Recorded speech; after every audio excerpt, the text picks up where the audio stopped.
Hey guys, welcome back. So you just finished editing. What do you think is your best video yet? The cuts are tight, the color grades look cinematic, transitions are smooth, and then you watch it back and something feels off. You can't quite put your finger on it, but it just doesn't hit the way you thought it would. 9 times out of 10, it's not your visuals, it's your audio. And today, we are talking about why audio post-production deserves just as much as love your video edit, maybe even more. Here's the thing about video editing communities. Everyone's obsessed with cuts, transitions, color grading, LUTs. And don't get me wrong, that stuff matters. But something along the way, audio became this afterthought, like, oh, I'll just slap some background music on it and call it done. But think about every professional video you've ever watched. It could be a Netflix show, a big YouTuber's vlog, a film. If the video quality was mediocre but the audio was crisp, you probably wouldn't even notice the video issues.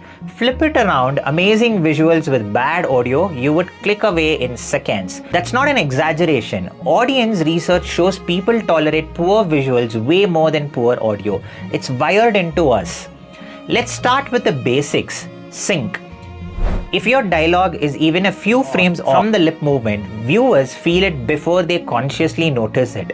It creates this subtle discomfort, like something's wrong, even if they can't name it. Same goes for action.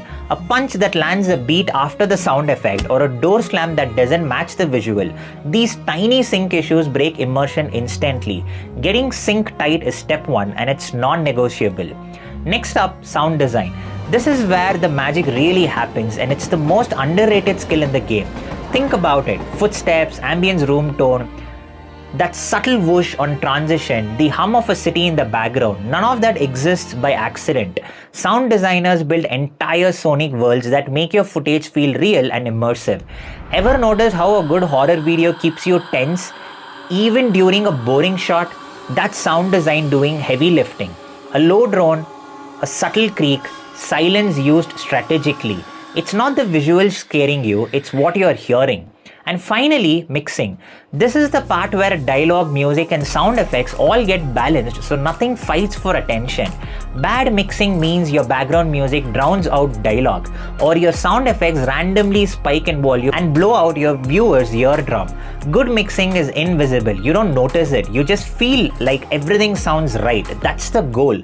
Quick thing before we continue. A bunch of you have been asking how to actually learn this stuff properly, not just YouTube tutorials here and there. So at Amonra Productions, we run music production and sound engineering courses taught by me.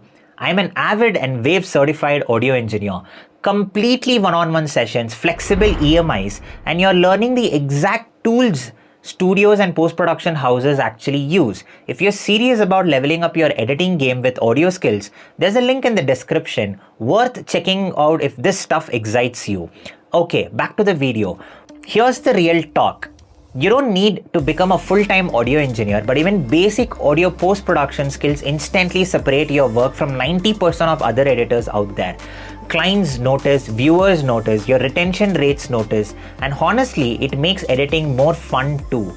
Because you're not just cutting visuals anymore, you're crafting an entire experience.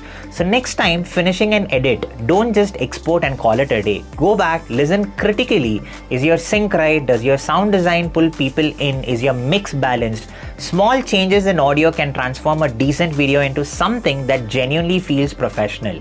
If this helped you see editing a little differently, drop a like, subscribe for more content like this. And let me know in the comments what one audio mistake you've made in your edits. I'll see you in the next one.